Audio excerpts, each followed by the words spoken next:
wants to talk to us. Just 3 questions, very short. Of course. First of all, you have a very famous blog. At least I think so. Or infamous.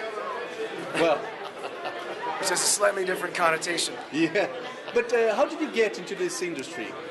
I was an avid consumer, so I loved wine. I used to brew beer, so I appreciated beer. One day I said, well, wine can't be that much different than beer, right? I mean, fermented beverages, etc. In fact, wine turned out to be more complex. So I knew nothing about it, and I fell in love with it, and then I just went off the deep end. My wife said, maybe you should get some certifications. So instead of spending all your money on wine, maybe you can make money through wine. Yeah. So eventually that turned into the blog, and then to trying to start a career in it. So it's my wife's fault. If you don't like One Wine Dude, you can blame her, not me. Okay, good. And how do you see the blogs in the US now? They're quite good. Yeah, I think there's it's a bit of a bell curve, of statistics. So on one side, a very small percentage, you have people who they're not very good. They're just in it to get free stuff or whatever. But it's a very tiny percentage.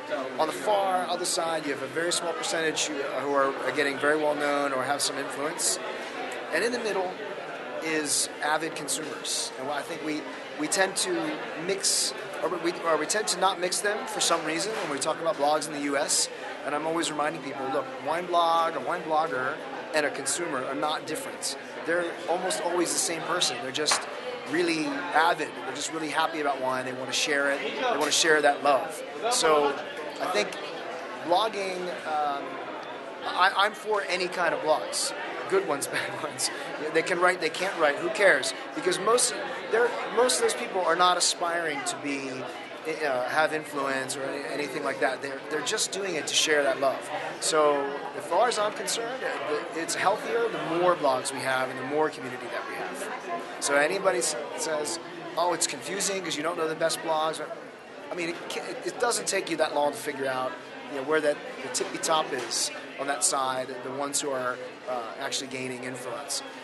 Otherwise, to me, it's like a big party, and if more people are talking about wine in that party, that's better for wine, so why not encourage it? And what you would say for people who want to start a wine blog right now?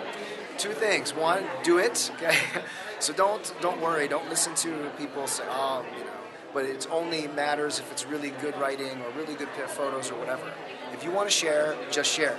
The only other thing I caution is, if you just start out with wine, don't rate wines. Forget about the ratings, okay? It doesn't. First of all, if you only have a very small experience in terms of a breadth of wine that you're tasting, I'm getting the symbol that I have to go, so I'll finish up. You won't have enough experience to give a meaningful rating anyway. That doesn't mean your opinion still doesn't count. I may still want to hear what you have to say about a wine. How you say it may be very interesting.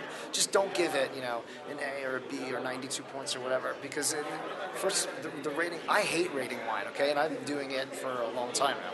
Forget the ratings, try and tell a story. Good, thanks. Well, thank you.